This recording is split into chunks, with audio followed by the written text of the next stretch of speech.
శరణ్య తన ప్రేమ గురించి దర్శన్కి చెప్తూ ఉండగా దర్శన్ మాత్రం అలాగే స్టన్ అయిపోయి చాలా బాధపడుతూ ఉంటాడు. ఇప్పటికైనా అర్థమవుతుందండి, నా ప్రేమ గురించి మీకు నిజం చెప్పాను. ఇప్పుడు మనసులో బాధ అంతా కాస్త తగ్గినట్టుగా ఉందని చెప్పేసి శరణ్య అంటుంది. అయినా నువ్వు ఇలా చెప్తే నేను బాధపడతానని చెప్పేసి కనీసం ఆలోచించావా అనే విధంగా అంటుండగా, అయ్యో అలా ఎందుకు అడుగుతున్నారు, మీరే కదండి నీ లైఫ్లో మెమరబుల్గా ఏదైనా ఉందా అని చెప్పేసి అడిగింది మీరే కదా, నిజం చెప్పిన తర్వాత ఇలా మళ్ళీ అంటున్నారేంటి అని శరణ్య అంటుంది.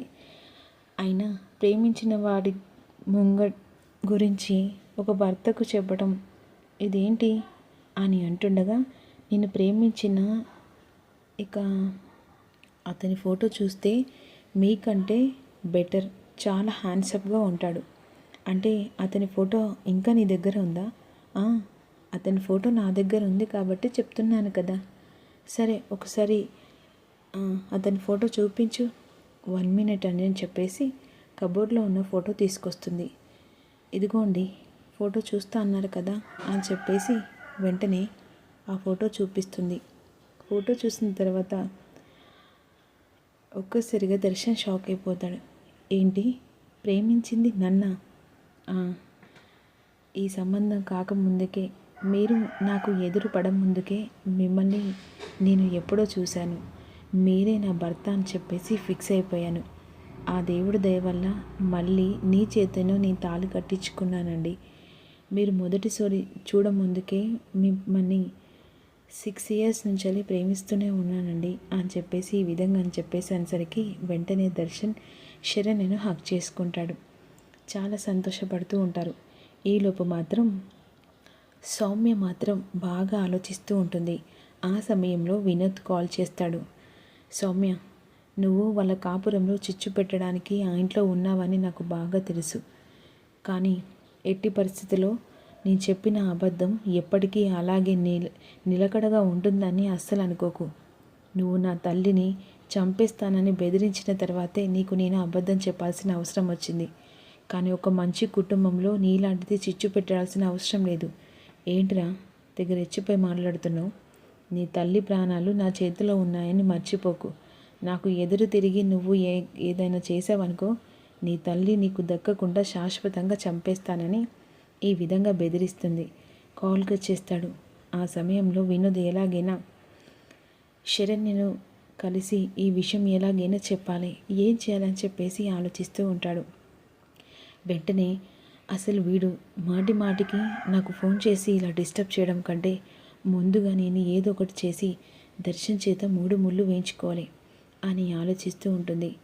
ఇక ఎలాగైనా ఈ లాకెట్ని దర్శన్ చేయికి పెట్టాలి, ఏం చేయాలి అని ఈ విధంగా అంటుండగా కాంచన అటువైపుగా వెళ్తుండగా కాంచనని పిలుస్తుంది సౌమ్య. వెంటనే సౌమ్య గదిలోకి కాంచన వస్తుంది. ఏందమ్మీ ఎందుకు పిలిచావు అని చెప్పేసి అడుగుతుంది. కాంచన గారండి, మీరు నాకు ఒక సహాయం చేయాలి. ఏందమ్మీ ఏం చేయాలి? ఏం లేదు, ఈ నైట్ పడుకుంటాడు కదా దర్శన్, ఆ టైంలో ఈ లాకెట్ అతని చేయికి పెట్టాలి. నేను అనుకున్నట్టు ప్లాన్ సక్సెస్ కావాలి. అయినా మీరు చేసిన దానికి రుణమేమి ఉంచుకోనిలేండి అని చెప్పేసి కాస్త డబ్బిస్తుంది. ఆ డబ్బును చూసి అబ్బా ఎన్నాళ్ళు అవుతుంది ఈ డబ్బు చూసి, సరే అమ్మీ హెల్పే కదా అని చెప్పేసి ఈ విధంగా అనుకుంటుంది. ఇక రాత్రి పడుకునే సమయంలో దర్శన్ బాబుకి నువ్వు తెచ్చిన లాకెట్ని చేతికి పెట్టేసేయి అని చీకటి పడిపోతుంది. ఈలోపు వెంటనే అందరూ పడుకుంటారు. ఆ సమయంలో సౌమ్య కాంచన దర్శన్ గది వైపు వస్తారు. వాళ్ళు పడుకున్న తర్వాత ఎవరికి కనిపించకుండా దర్శన్కి ఈ చేతికి లాకెట్ పెట్టిరా అమ్మి అని సౌమ్యకు చెప్తుంది. సరే అండి అని చెప్పేసి డోర్ ఓపెన్ చేసి ఇక గదిలోకి వెళ్ళేసరికి బెడ్ మీద శరణ్య దర్శన్ పడుకుంటారు. ఈరోజు ఈ లాకెట్ చేతికి పెట్టి ఖచ్చితంగా దర్శన్ని నా సొంతం చేసుకుంటాను అని విధంగా అనుకుంటుంది. వెంటనే అతని చేతికి లాకెట్ పెడుతున్న సమయంలో ఇక శరణ్య దర్శన్ మీద చెయ్యి వేస్తుంది. అక్కడ లాకెట్ పెడుతుండగా వెంటనే ఆ చెయ్యి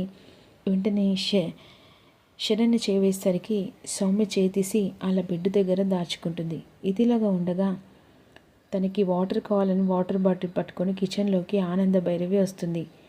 ఇక అట్లా వెళ్తుండగా బయట నిలబడ్డ కాంచన కంగారు పడిపోతూ ఉంటుంది. ఎవరైనా చూస్తే మళ్ళీ మొదటికే మోసం వస్తుందని చెప్పేసి అనుకున్న తర్వాత ఆ సమయంలో వెంటనే ఇక లాకెట్ పెడుతుంది. అమ్మయ్య, లాకెట్ పెట్టానని చెప్పేసి బయటకు వస్తుంది. ఏందమ్మీ, లాకెట్ పెట్టావా? పెట్టాను. ఎట్ట అయితుంది? దర్శన్ చేతికి లాకెట్ పెట్టావు కదా, ఇక పద పద, ఎవరైనా చూస్తే మళ్ళీ లేనిపోని అనుమానాలు అని చెప్పేసి ఈ విధంగా అలా వెళ్తుండగా పక్కన ఫ్లవర్ వైజ్ ఉంటుంది. ఆ ఫ్లవర్ వైజ్ కాస్త సౌమ్య చేయికి తగిలి కింద పడిపోతుంది. ఆనంద భైరవి కింద ఉంటుంది కదా వాటర్ తీసుకునడానికి. ఆ శబ్దం వినిపించేసరికి ఎవరు అని చెప్పేసి ఆనంద భైరవి పైకి వస్తుండగా అలికిడి విని శరణ్య నిద్ర నుంచి లేస్తుంది. వెంటనే డోర్ తీసేసరికి ఇక ఒక తలుపు దగ్గర ఇద్దరు పక్కన భయంతో దాచుకుంటారు. ఆ సమయంలో ఆనంద భైరవి శరణ్య పైకి వెళ్ళి చూస్తూ ఉంటారు. ఇక ఏమైందమ్మా అంటుండగా, ఏమన్నా అత్తయ్య గారు, ఏదో శబ్దం వినబడ్డది అని చెప్పేసి అటు ఇటు చూస్తూ ఉంటారు. ఆ సమయంలో ఇక సరేమ్మా పడుకోపో, పిల్లికి ఇట్లా ఏమైనా వచ్చిందేమో అని చెప్పేసి ఈ విధంగా అనుకుంటుండగా వెంటనే పడుకుంటున్నా అని చెప్పేసి శరణ్య వెళ్తుండగా పర్ద వెనకాల వీళ్ళిద్దరు ఉంటారు. వాళ్ళ కాళ్ళను చూస్తుంది. అత్తయ్య గారు, మీరు అన్నట్టు నిజమే, పిల్లి వచ్చినట్టుంది. ఆ పిల్లిని ఊరికే వదిలిపెట్టద్దు అత్తయ్య గారు, తరిమి తరిమి కొట్టాలని చెప్పేసి ఈ విధంగా అక్కడున్న చీపురు కర్ర పట్టుకొచ్చేస్తుంది. వెంటనే పర్ద వెనకాలన్న వీళ్ళిద్దరినీ తన చేతిలో ఉన్న చీపురు కట్టతో కొడుతూ ఉంటుంది. ఇక ఆ సమయంలో ఆనంద భైరవి, సరేమ్మా ఆ పిల్లి చస్తుంది, ఇక నువ్వు వెళ్ళి పడుకో అని చెప్పేసి ఆనంద కిందికి వెళ్ళిపోతుంది. ఇలాంటి పిల్లులు అసలు ఇంట్లోకి రానివ్వడమే పెద్ద ముప్పైంది. ఇలాంటి పిల్లల్ని సమాధి చేసి పడేయాలి అని చెప్పేసి ఇక లోపలికి వెళ్ళిపోతుంది శరణ్య.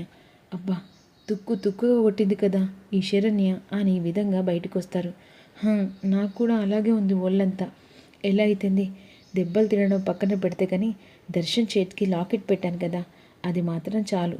ఇక దర్శన్ నేను ఎలా చెప్తే అలా వింటాడు అని విధంగా రూమ్లోకి వెళ్ళిపోతారు. ఈలోపు వెంటనే శరణ్య తన రూమ్లోకి వెళ్ళిన తర్వాత ఈ సౌమ్య అర్ధరాత్రి ఎందుకు ఇటువైపుగా వచ్చింది అంటే ఈ ఫ్లవర్ వైజ్ పడ్డదంటే ఖచ్చితంగా నా గదిలోకి వచ్చిందా అని చెప్పేసి అటు ఇటు చూస్తూ ఉంటుంది. ఏం లేదు, అసలు ఈ సౌమ్య ఏం చేస్తుంది, ఏం అర్థం కావట్లేదే అని ఈ విధంగా అనుకుంటూ ఉంటుంది. ఈలోపు తెల్లేసరికల్లా సౌమ్య కాళ్ళకి అలా వెంటనే వాతలు ఉంటాయి కదా చేయి మీద ఇలా. హాల్లోకి వచ్చేసరికి ఏమైంది సౌమ్య, చేతికి వాటేంటి అని చెప్పేసి ఆనంద భైరవి టిఫిన్ అంటుండగా అబ్బే ఏం లేదండి, కాస్త హ్యాండ్కి దెబ్బ తగిలింది. దెబ్బ తగిలినట్టుగా లేదత్తయ్య, అది ఎవరో కావాలని కొట్టినట్టుగా ఉంది అని శరణ్య అంటుంది. ఏం ముదరష్ట పని చేసిందో, అందుకే దేవుడు ఊరికే వదిలేస్తాడా అని విధంగా శరణ్య అనుకుంటూ ఉంటుంది. అసలు ఇదేం చేయబోతుంది? ఈలోపు దర్శన్ టిఫిన్ కోసమని హాల్లోకి వస్తారు. వాళ్ళందరూ కలిసి టిఫిన్ తింటారు. వెంటనే దర్శన్ ఇక బయట ఫోన్ మాట్లాడుతుండగా సౌమ్య కూడా దర్శన్ వెనకాల వెళ్తుంది. దర్శన్ అని చెప్పేసి పిలుస్తుంది.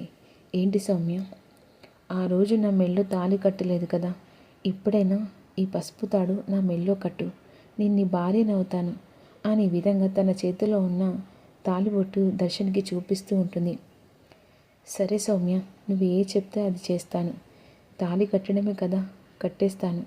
ఇక శరణ్య నీ భార్య కాదు, శరణ్య నా భార్య కాదు, నువ్వే నా భార్యవి, నీతో పాటుగా నేను ఎక్కడికైనా వస్తాను అని చెప్పేసి ఇక తాళిబొట్టును చూపిస్తూ ఉంటుంది దర్శన్కి. మరి ఏం జరుగుతుంది, అసలు శరణ్య కనిపెడుతుందా అనేది తెలుసుకుందాం.